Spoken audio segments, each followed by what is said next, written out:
flights to Washington, D.C. at flyags.com. The Live Viper 6 Skyview Network, sponsored by Terry Lambert Hyundai. Plenty of sunshine for us to enjoy for a couple of days, but how long will it last? I'll have all the details coming up. Right now on News Channel 6 at 4, South Carolina lawmakers working on a bill that would define anti-Semitism. Why supporters say a more strict definition is needed coming up. Plus, a wild week at Augusta National Golf Club that ended with extra Sunday golf and the first green jacket for Spain's Jon Rahm. We'll look back on the 2023 Masters. And in Aiken County, golfers hit the links to help a good cause. We'll take you there and show you why they're putting to help a local nonprofit. Your news at 4 starts now.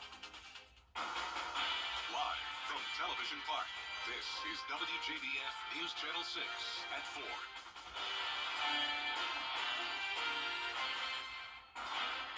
Good afternoon, everyone. Thanks so much for joining us. I'm Jenny Montgomery. Brad Means has the day off. Coverage you can count on begins now with 4 people killed in a shooting at a bank in Louisville, Kentucky. Police say a gunman opened fire in a first-floor conference room around 8:30 this morning. 6 other people were taken to the hospital with wounds.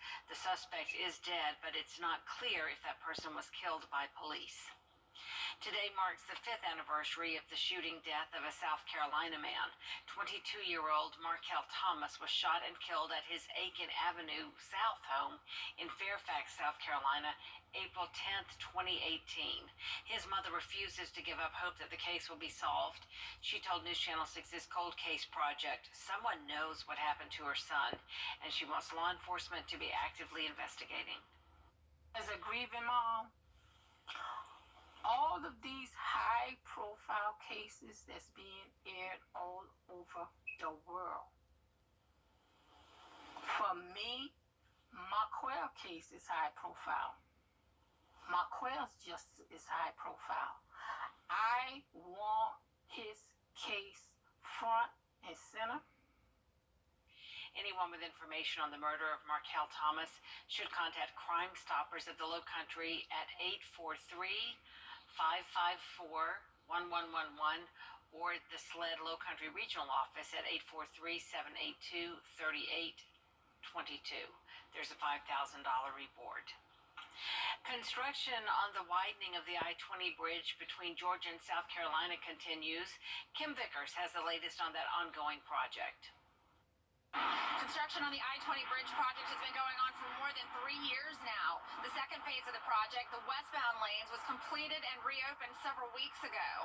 This weekend, the third phase begins. Overnight Saturday, workers will reroute traffic on I-20 eastbound to the middle lanes. They will also put temporary exit ramps in place for Exit 1 and the South Carolina Welcome Center. While the construction is inconvenient for drivers, the Georgia DOT says it's necessary.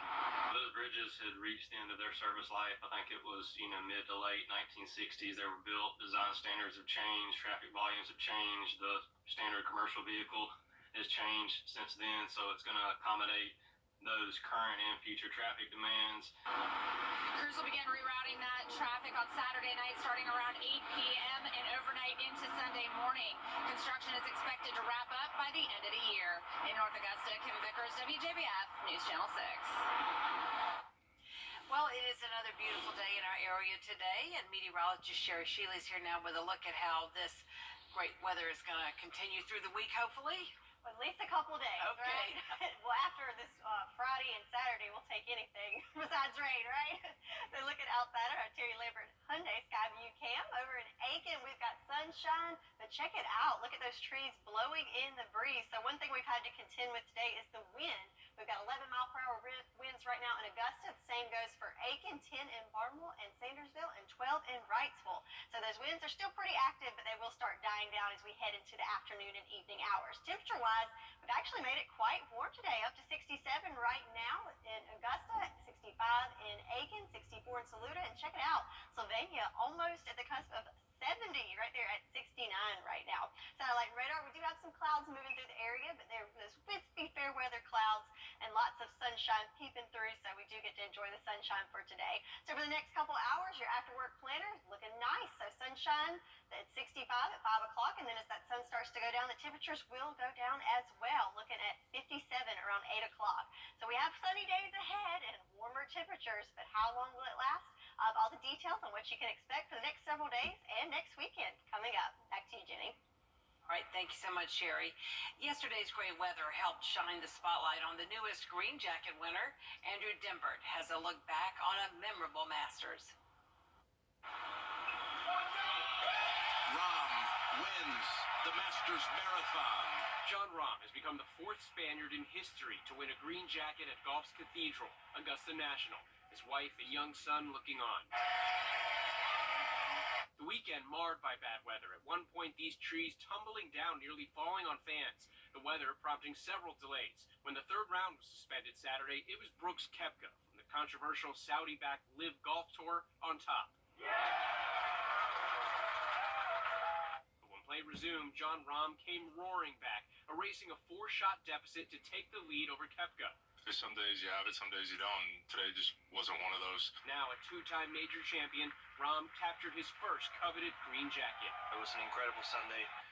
Too bad Brooks didn't have his best, but we still battled out there. Tiger Woods withdrawing due to injury, visibly laboring on the course 2 years after the car crash that nearly took his leg. There's no debate that this is the twilight of Tiger's career, but again, at this point, he's just grateful to be able to compete. Who knows what his tournament future holds? Ascending to fan favorite, amateur Sam Bennett, the first amateur to finish in the top 20 since 2005.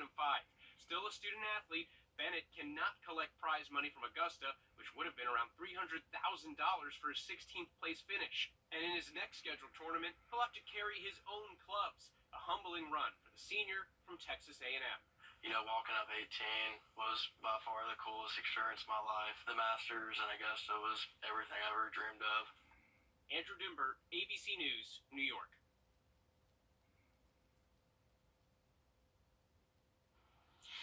What makes Rahm's win even more remarkable, he opened play with a 4-putt double bogey on the first hole, becoming only the second player ever to win the tournament after such a disastrous start. If you watched yesterday, no doubt you noticed Phil Mickelson making some history. The 3-time Masters champion tied his low round at the Masters with a 65. He finished tied for second with Brooks Koepka.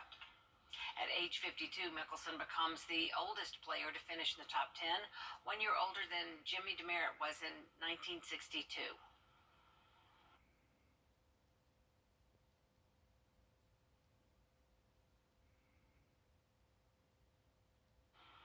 Another round of golf today for a good cause. The 27th annual Triple Crown Classic was held in Aiken. Hannah Latier shows us how that tournament helps a good cause.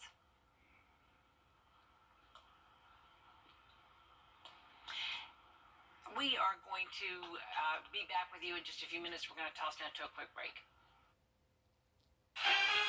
Stanton Optical is the best value in eye care. We did the math, people.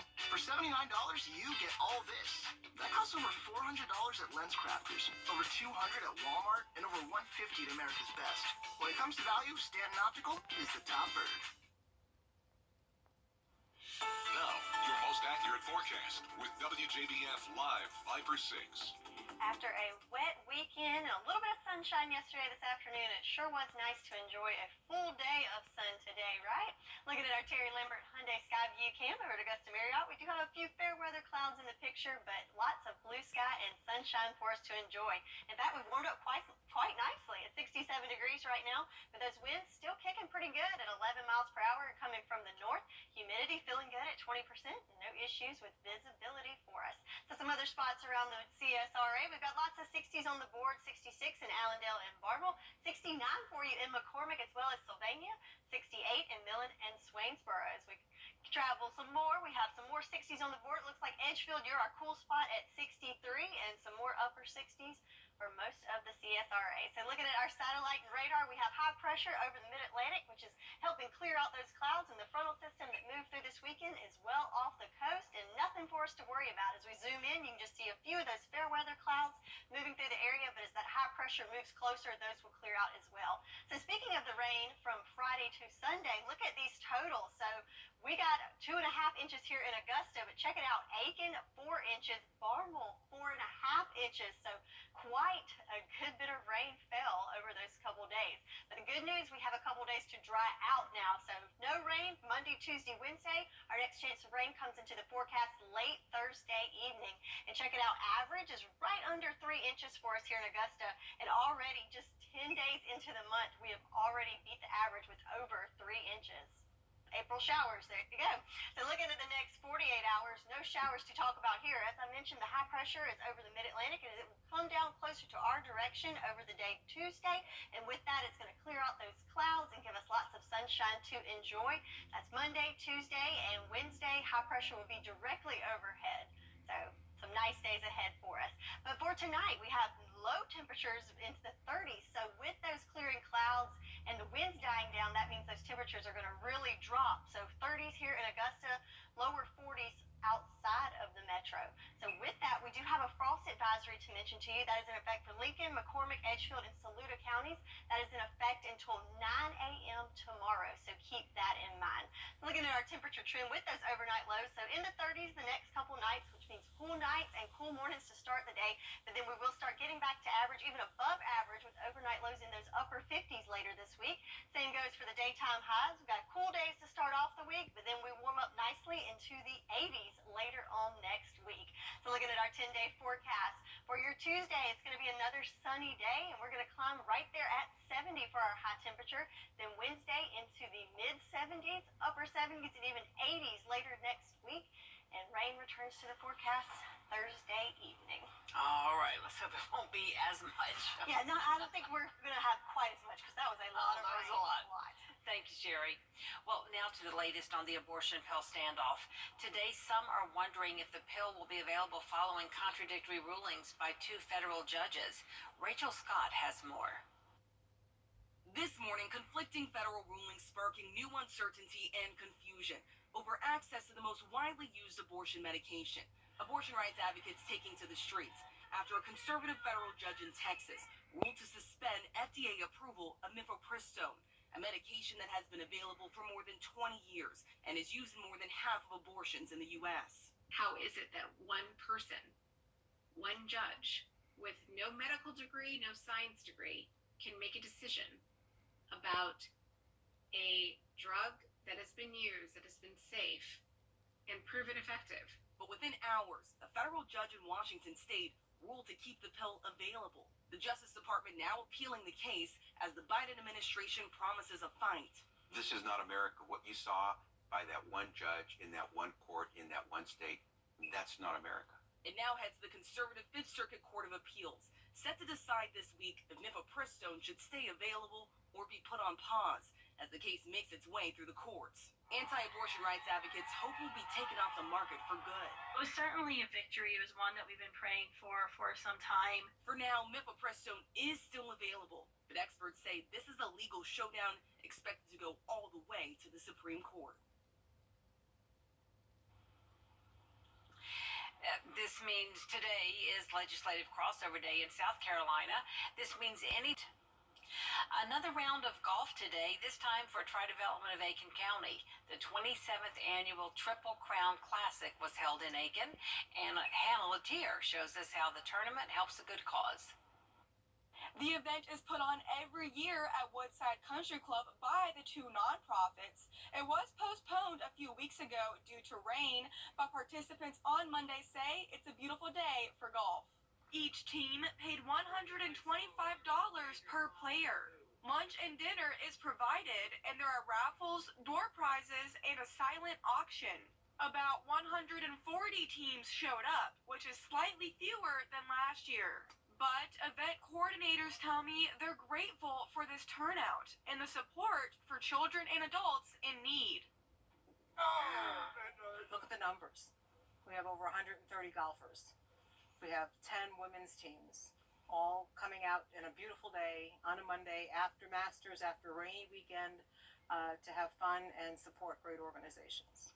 The overall goal of the event is to raise $30,000, and to cap off the evening, the golfers will be treated to a steak dinner from Outback.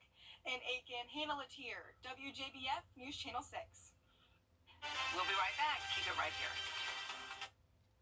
The schedule or online at vitalitymedcenters.com. When it comes to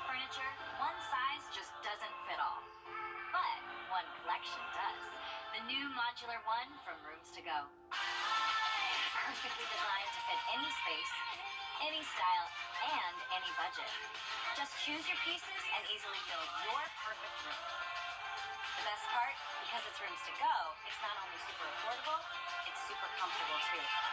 I'm Julianne Huff, and this is what's possible at Rooms to Go. I got hurt in a car wreck. .com, Facebook, or Instagram.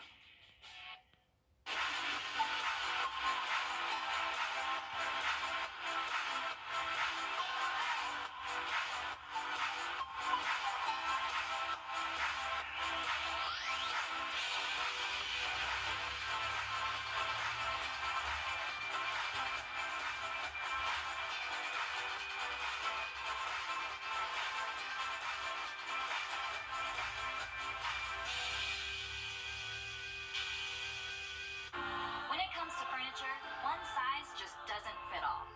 But one collection does. The new modular one from Rooms to Go. Perfectly designed to fit any space, any style, and any budget. Just choose your pieces and easily build your perfect room. The best part, because it's Rooms to Go, it's not only super affordable, it's super comfortable too. I'm Julianne Huff, and this is what's possible at Rooms to Go. Join us for Earth Jones mobile cards. Wherever I go, I'm always keeping an eye on the power lines. In my home of Puerto Rico, Hurricane Maria showed us what can happen with a weak and outdated power grid. So I became an electrical engineer, and now I work for Wrdw. We're investing in the latest secure technologies, and we're building the future of energy today. Our customers are counting on us for a modern and dependable power grid, and I'll be keeping an eye out to make sure they get it.